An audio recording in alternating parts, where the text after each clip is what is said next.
What's up, everybody? My name is Josh LaFleur from Late Start Piano. Today's video, I'm going to be explaining to you the importance of having a warm-up before you just dive in and start playing songs, or before you dive in and start playing some complex pieces as well. I'm going to be telling you about the benefits of warming up, why it helps you, how it helps you, and why, if you're not already, you need to be implementing this into your current practice routine. So our first point here is warming up helps you prevent injury and strain. So if you think about it, especially if you live in the northeastern part of the country like I do, at least in America, or if you live in any other cold spot around the world, when the wintertime hits, like now when it's middle of January or beginning of January, it's cold. Doesn't matter if you have the heat on in your house or if you are moving around, whatever it is, it's cold. It's 10 degrees outside or negative 10 degrees outside, it's cold. And if you go from just doing nothing, where you're not really being super active, or maybe you're being kind of lounging around a little bit, if you immediately jump on the piano and start to play it without warming up, that's exactly how people injure themselves. And the reason for that is because your hands and your fingers have tendons and muscles in them. So your fingers don't have muscles, they have tendons, but your hand has muscles and your forearm has muscles, right? And they all have tendons that connect to one another. What happens is when they're cold and they're not properly warmed up, and you immediately try to use them at full speed, and you immediately try to have a lot of control over them, your tendons are not warmed up, they're not elasticy, right? So you think of a rubber band, when you pull it, it actually stretches out. When you're not warmed up and when you're really cold, like if you take a frozen rubber band, it doesn't move at all. You can't stretch it out. There's no elasticity within that movement. Same thing with your fingers. When they're cold, there's no elasticity. So they are very stiff, and when you try to move them too fast or for too long, you end up straining something or pulling something. Same thing if you think about a weightlifter. If you've ever lifted weights or you are pretty active in the gym, when you try to first go in the gym and you immediately try to bench press 200 pounds or 225 pounds, or you try to squat for 300 pounds, if you do that without warming up at all, you are in great danger of pulling something in your leg, pulling something in your chest, and you can do yourself a lot of damage. And this damage with tendons specifically, those of you who've ever sprained anything before, you know that sprains and injured tendons can take a long time to heal. So when you're jumping on the piano without warming up and you immediately dive into your songs, you're putting yourself at risk for hurting yourself, and for hurting yourself for an extended period of time that could take weeks to months to recover from before you can be at your full self, before you're at your full potential. That's point number one. A lot of concert pianists, you probably have heard this before, but they will put their fingers in a bowl of warm water. And that's, again, to help wake up their fingers, to help get the blood flowing and get that elasticity in their hands and in their fingers as well. Point number two is when your fingers are warmed up and they're are ready to go, you're going to have a lot more finger dexterity and control. So if you think of like scales, if you think of arpeggios, if you think of some kind of chromatic movement, even playing chords, whatever it is that you're playing on for the piano, if you're warmed up, you're going to have a lot more control over what you're playing, and you're going to have a lot more dexterity, right? So you're going to be able to move your each individual fingers a lot better, and you're also going to have a lot more control as far as the force that you use to press down the key, which of course affects your dynamics. But the dexterity is important, obviously, because when you play the piano, there's a lot of movement. Not just in your fingers, but in your whole body as well. Your shoulders, your back, your arms, your head, your legs.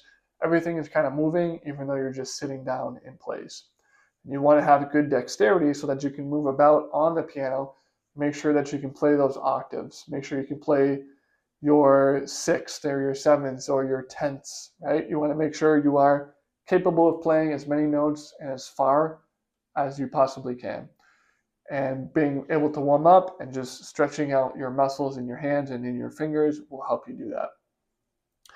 Point number three is, besides the physical improvements or the physical positives of warming up, there's also mental positives. I like to warm up as well when I first start playing because it kind of relaxes me. It gets me in the mood. There's a switch that turns on in my brain that says, okay, all the other problems for the day, the job that you're working at, your family issues, if you have any issues with your kids, money issues, whatever, all that is now being put on hold. Now your focus is going towards the piano and making sure that you are playing the way that you want to and having the sound quality that you want to have going forward. And this doesn't have to be a long ordeal. Something like 5 minutes a day is all you need, or even maybe 2 minutes if you're practicing for short periods of time.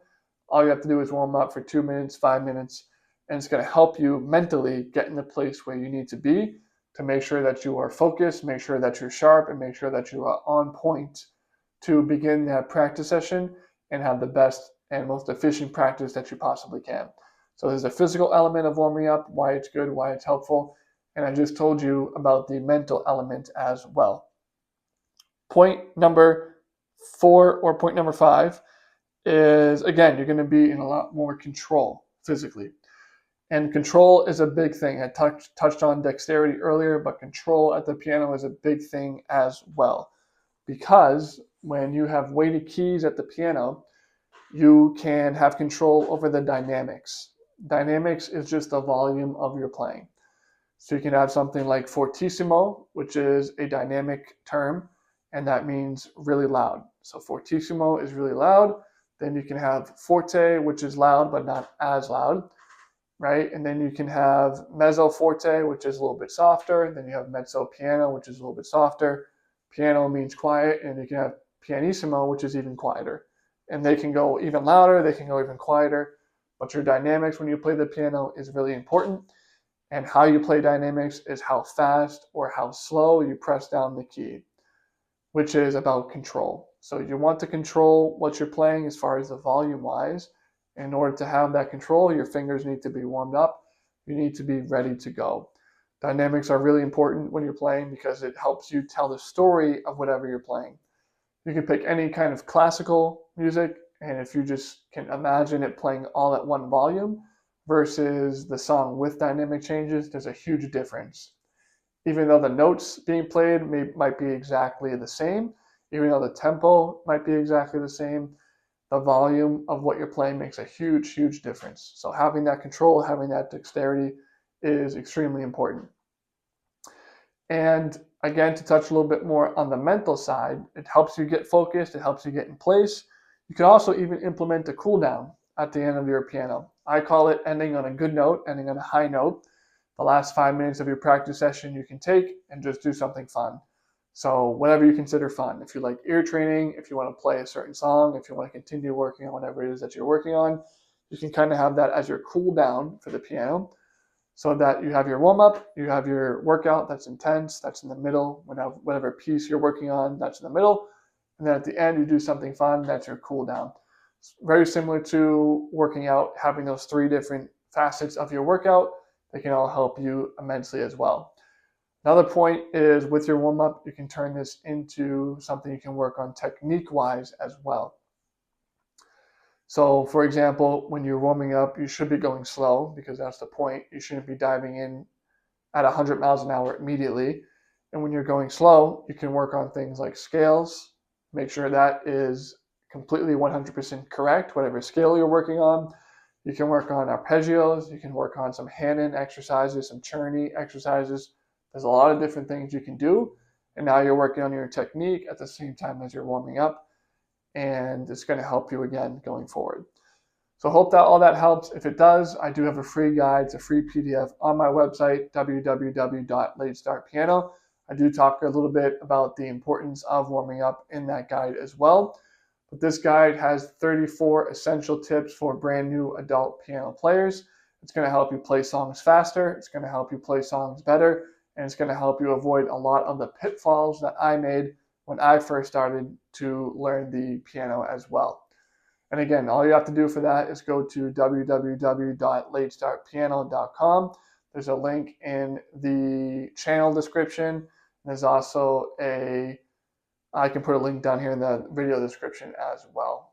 So go to latestartpiano.com, click on that big bright purple button on that page, and just put in your name and email address, and you'll have instant access again to that free guide so that you can play the songs you love faster, better, and avoid a lot of the pitfalls that I made to help you save time. Hope that all helps. Again, my name is Josh LaFleur from Late Start Piano.